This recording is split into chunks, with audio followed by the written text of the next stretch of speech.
మహాగణాధిపతే నమః. సదాశివసమారంభాం శంకరాచార్యమధ్యమాం అస్మదాచార్యపర్యంతాం వందే గురుపరంపరాం. శ్రీమాత్రే నమః. ప్రేక్షకులందరికీ స్వాగతం. రవి కుజుల యొక్క కలయిక అంటే ఒకే రాశిలోకి రవి కుజులు ఇద్దరూ కూడా సంచారం చేయడం అనేది జరుగుతోంది. ఇది మనకి ఈ ఏదైతే ఫిబ్రవరి 5వ తారీఖు వరకు కుజుడు మనకి ధనుస్సు రాశిలో ఉండి తదనంతరం మకరంలోకి ఈయన ప్రవేశించడం అనేది జరుగుతుంది. ఈ మకరంలో ప్రవేశించడం అనేది కుజుడికి ఆ యొక్క స్థితి ఏదైతే ఉందో, ఆ యొక్క స్థానం ఏదైతే ఉందో అది ఉచ్చస్థితిగా చెప్పవచ్చు. అయితే కుజుడికి అక్కడ శనికి ఇద్దరూ కూడా శత్రువులు, మిత్రక్షేత్రం అయితే ఏమీ కాదు. ఇదే సమయంలో అక్కడ ఆల్రెడీ రవి సంచరిస్తూనే ఉన్నాడు మకరంలో. అయితే ఇక్కడ రవి కుజులు ఇద్దరూ కూడా మనకి మకర రాశిలో సంచారం చేయడం అనేది జరుగుతోంది. సహజంగా రవి కుజులిద్దరూ కూడా మిత్రులైన కుజుడికి ఉచ్చక్షేత్రం అయినా కూడా మనకి అక్కడ చూసుకున్నప్పుడు రవి కుజుడి ఇద్దరికి కూడా మనకి ఒకే నక్షత్రంలో ఏమీ ఇద్దరు సంచారం చేయడం అనేది జరగట్లా. విడివిడిగానే ఉన్నారు మనకి, కానీ ఒకే రాశిలో. అంటే వాళ్ళకి ఇప్పుడు కుజుడు వేరే నక్షత్రంలో సంచారం చేస్తుంటే రవి వేరే నక్షత్రంలో సంచారం చేయడం అనేది జరుగుతుంది. కానీ ఇద్దరూ ఒకే నక్షత్రం మీద అయితే సంచారం అనేది జరగట్లేదు, కానీ ఒకే రాశిలో ఉన్నారు, శత్రుక్షేత్రంలో ఉన్నారు. కాబట్టి కాస్త ఫలితాలు ఎలా ఉంటాయనేది తెలుసుకునే ముందర అసలు కారకత్వాలు కానీ చూసుకుంటే రవి ఆత్మకారకుడు, అంటే తండ్రికి సంబంధించిన వాడు. అలాగే రవి గవర్నమెంట్ ఉద్యోగస్తులు, రాజకీయాలు, ఎక్కువగా విల్ పవర్, అంటే ఏదైనా ఒక క్రమబద్ధీకరణ, ఒక పని చేయాలన్నప్పుడు ఒక రకమైన ఏదో రకంగానే ఆ పనిని సమయానికి చేసుకోవడం.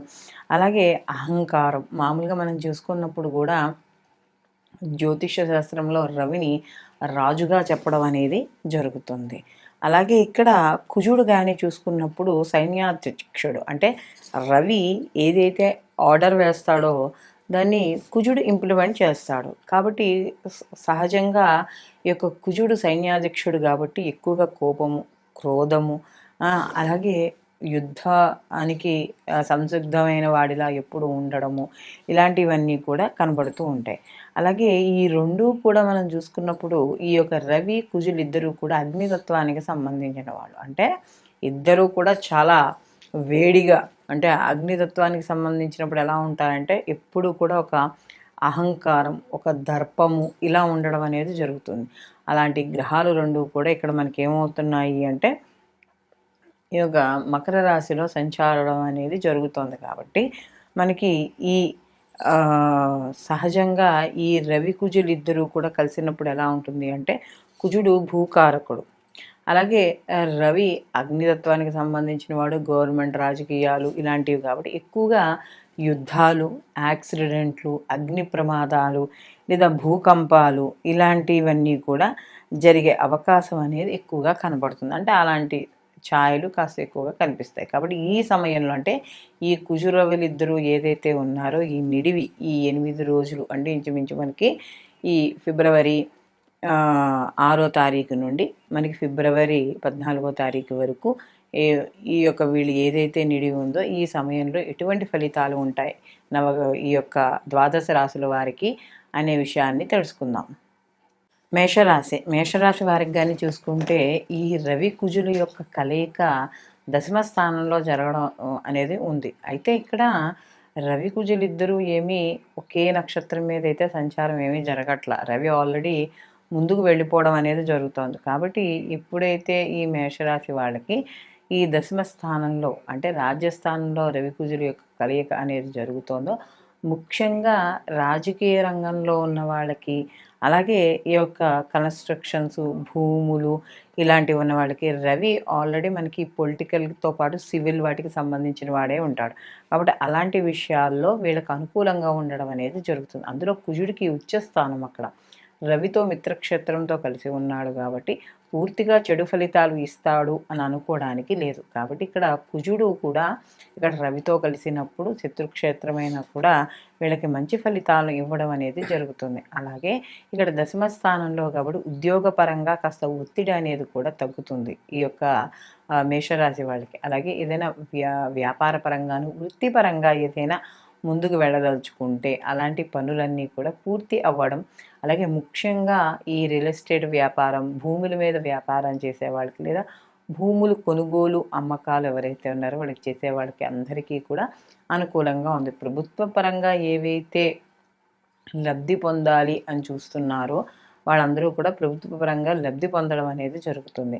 ముఖ్యంగా రాజకీయ నాయకులకి వాళ్ళకి కూడా పొలిటికల్గా కానీ ఏదైనా ఇన్ఫ్లుయెన్స్, ఏదైనా ఒక పని చేయాలి, మనకి ఎవరైనా ఒక సహాయం కావాలి, ఇలాంటివి అనుకునే వాళ్ళకి తప్పకుండా ప్రభుత్వ పరంగా లేదా ప్రభుత్వ నాయకుల పరంగా ఏదైనా సరే వాళ్ళు లబ్ధి పొందడం అనేది జరుగుతుంది. అలాగే ఇక్కడ ముఖ్యంగా ఈ ఏదైనా చూసుకున్నప్పుడు ఆస్తి పరంగా కావచ్చు, లేకపోతే ఏదైనా తగాదాల విషయంలో కావచ్చు, ఏవైనా కుటుంబ పరంగా కావచ్చు, ఏవైనా కేసులు, కోర్టు కేసులు అలాంటివి ఏవైనా ఉంటే వాళ్ళందరికీ కూడా కాస్త అనుకూలమైన ఫలితాలు, అంటే మీకు అనుకూలంగా ఉండే ఫలితాలు రావడం అనేది జరుగుతుంది. అలాగే ఎవరైనా సర్జరీ చేయించుకునే వాళ్ళకి, లేకపోతే ఇలాంటి వాళ్ళకు కూడా కాస్త ఈ మాసం అనేది, అంటే ఏదైతే ఈ కుజరవులు ఏదైతే కలిసి ఉన్నారో ఈ సమయం మాత్రం వీళ్ళకి అనుకూలంగా ఉంటుంది అని మాత్రం వీళ్ళకి ఖచ్చితంగా చెప్పవచ్చు. అలాగే గవర్నమెంట్, సెంట్రల్ గవర్నమెంట్ కావచ్చు, స్టేట్ గవర్నమెంట్ కావచ్చు, దాంట్లో పనిచేసే ఉద్యోగస్తులు కావచ్చు, లేదా వాళ్ళ కోసం తీసుకునే కాంట్రాక్ట్స్, అంటే ఈ గవర్నమెంట్ కాంట్రాక్ట్స్ తీసుకుని నడుపుతూ ఉంటారు. ఇలాగ ఈ రోడ్లు వేసేవాళ్ళు, ఈ కన్స్ట్రక్షన్, మైనింగ్, ఇలా బిజినెస్ చేసేవాళ్ళు, వీళ్ళందరికీ కూడా అనుకూలంగా ఉంటుందని ఖచ్చితంగా చెప్పవచ్చు. ఈ యొక్క రవి కుజుల యొక్క ఏదైతే ఈ నిడివి ఉందో కొత్త కాంట్రాక్టులు రావడం ఇలాంటివన్నీ కూడా జరిగే సమయంగా మనం ఇక్కడ చెప్పవచ్చు. ఈ మేషరాశి వాళ్ళు మరిన్ని మంచి ఫలితాలు పొందడానికి వీరు నిత్యము కూడా సుబ్రహ్మణ్య ఆరాధన అనేది ఎక్కువగా చేయడం, ఎర్రటి పూలతో సుబ్రహ్మణ్య స్వామికి ఒక మాలను గుచ్చి కానీ వేయడం, ఇలాంటివి చేయడం ద్వారా మరిన్ని మంచి ఫలితాలు పొందడం అనేది జరుగుతుంది. అయితే ఇక్కడ మనకి ఈ రవి కుజుల యొక్క కలిగ వల్ల మనకి ఈ రాసుల వారికి ఎలా ఉంటుంది అనే విషయాన్ని తెలుసుకున్నాం కదా. అయితే ఇవి గోచార ఫలితాలు.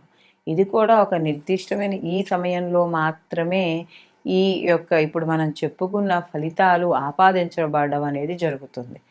దీనితో పాటుగా మనకి గోచార ఫలితాలతో పాటుగా జన్మజాతక ఫలితాలు కూడా తప్పకుండా పరిశీలనలోకి తీసుకోవాలి. ఎందుకంటే మళ్ళీ జన్మజాతకంలో అక్కడ కూడా వీళ్ళకి రవి కుజులు ఇద్దరు కలిసే ఉన్నారా, లేకపోతే వాళ్ళ యొక్క జరుగుతున్న మహర్దశలు ఏమిటి, ఇవన్నీ కూడా తెలుసుకుని పూర్ణ ఫలితాలని జ్యోతిష్యుడు అనేది చెప్పాలి. అంతేగాని ఇది కేవలం గోచార ఫలితాలలో భాగం కాబట్టి ఇది సూచన ప్రాయంగా చెప్పడం అనేది జరుగుతుంది. అంటే ఈ గ్రహాలు ఇక్కడ కలిసి ఉన్నాయి కాబట్టి ఈ సమయంలో ఇటువంటి పనులు చేయొచ్చు, ఇటువంటి పనులు చేయకూడదు అనేది మాత్రం సూచన ప్రాయంగా చెప్పబడుతుంది. కాబట్టి వీటితో పాటుగా తప్పకుండా మీ ఈ యొక్క జన్మజాతక ఫలితాలు కూడా పరిశీలనలోకి తీసుకుని వాటికి తగ్గ పరిహారాలు కూడా ఎవరైతే సంపూర్ణంగా చేసుకుంటారో వాళ్ళకి ఆ ఫలితాలు, మంచి ఫలితాలు అయితే సంపూర్ణంగా పొందడము, అలాగే చెడు ఫలితాలు అయితే దానికి తగ్గ పరిహారాలు చేసుకోవడం ద్వారా కొంత ప్రతికూల ఫలితాలు తగ్గడము అనేది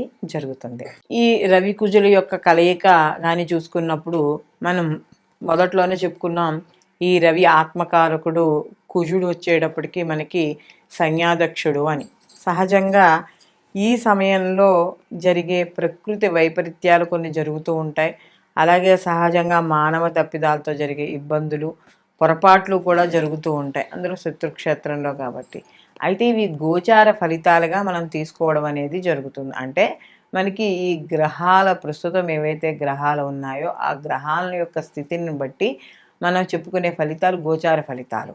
ఇలాంటి గోచార ఫలితాల్లో మనకి మంచి చెడు రెండూ ఉంటాయి. అంటే కొన్ని రాసుల వాళ్ళకి శుభ ఫలితాల్ని, కొన్ని రాసుల వాళ్ళకి ఆ గ్రహాల యొక్క స్థితిని బట్టి అశుభ ఫలితాల్ని ఉండడం అనేది జరుగుతుంది. అయితే ఇక్కడ మనకి ఈ గోచార ఫలితాలతో పాటుగా జన్మ జాతక ఫలితాలు కూడా తప్పకుండా పరిశీలనలోకి తీసుకోవాలి అని చెప్పడం అనేది జరుగుతుంది. ఎందుకంటే మనకి ఈ గోచార ఫలితాలు కేవలం మనకి ఏదైనా కొంతవరకు సూచన ఇవ్వడం అనేది జరుగుతుంది. అంటే ఈ సమయంలో ఈ పని చెయ్యి, ఈ సమయంలో ఈ పని చెయ్యొద్దు, దీనివల్ల నష్టం జరుగుతుంది, దీనివల్ల లాభం జరుగుతుంది అని గోచార ఫలితాలు కానీ జన్మజాతక ఫలితాలు కానీ చెప్పేది ఒకటే. అయితే ఇక్కడ గోచార ఫలితాలతో పాటుగా జన్మజాతక ఫలితాలు అనేవి తప్పనిసరిగా పరిశీలనలోకి తీసుకోవాలి. ఎందుకంటే ఇక్కడ మనకి ప్రభావం అనేది గోచారంతో పాటుగా జన్మజాతక ఫలితాల్లో కూడా ఉంటుంది. అంటే వాళ్ళకి జరిగే మహర్దశలు కావచ్చు, అంతర్దశలు కావచ్చు, ప్రత్యంతర్దశలు కావచ్చు, ఈ వీటితో పాటుగా కొంత కర్మ ఫలితం కూడా మన మీద ఉండడం అనేది జరుగుతుంది. కాబట్టి ఇక్కడ ఈ మనకి ఇప్పుడు మనం చెప్పుకునే రవికుజుల యొక్క కలయిక వల్ల అనేది కొన్ని రాశుల వాళ్ళకి శుభ ఫలితాలు, కొన్ని రాశుల వాళ్ళకి మిశ్రమ ఫలితాలు, కొన్ని రాశుల వాళ్ళకి అశుభ ఫలితాలు ఉండడం అనేది జరిగింది. కాబట్టి వీళ్ళందరూ కూడా అంటే కామన్గా చూస్తున్నప్పుడు ఈ రవి అనేది మనకి ఆరోగ్య ప్రదాత.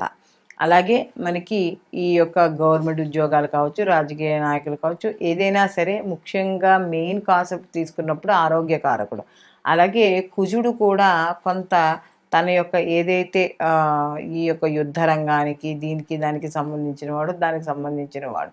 కాబట్టి ఇలాంటి గ్రహాలు, ఈ 2 గ్రహాల యొక్క కలయిక వల్ల కూడా కొంత చిన్న చిన్న ఇబ్బందులు అనేవి ఏర్పడతాయి. అంటే ఈ ఏదైతే కుజుడికి సంబంధించిన భూముల్లో వ్యాపారాలు కానీ ఇలాంటివి చేసే వాళ్ళందరికీ కూడా కొంత కలిసి రావడం, అంటే ఉచ్చస్థితే కదా, కొద్దిగా కలిసి రావడం అనేది జరుగుతుంది. కాబట్టి మనము ఈ గోచార ఫలితాలతో పాటు జన్మజాతక ఫలితాలు కూడా అందుకనే పూర్తిగా ఎప్పుడైతే తెలుస్తాయో దాన్ని బట్టి మనకి శుభ ఫలితాలు అంటే ఆ వ్యక్తి జాతకస్తుడు ఎవరైతే ఉన్నాడో ఆ జాతకస్తుడు ఆ సంపూర్ణ ఫలితాన్ని పొందడం. అందులోనూ ఇండివిజువల్ జాతకం చూపించుకున్నప్పుడు ఏమవుతుంది అంటే ఈ గోచారము మరియు ఈ యొక్క జన్మజాతకము 2 క్లబ్ చేసి చూడడం వల్ల జ్యోతిష్యుడు మీకు కరెక్ట్ రెమెడీ చెప్పడం అనేది జరుగుతుంది. అంటే కరెక్ట్గా పరిష్కార మార్గాలు చెప్పడం ద్వారా మీరు ఏవైతే ప్రయత్నాలు చేస్తున్నారో కార్యక్రమాల కోసం అవన్నీ సరియైన సమయానికి మీరు పొందడం అనేది జరుగుతుంది. సర్వేజన సుఖినో భవంతు, లోకా సంస్థ సుఖినో భవంతు.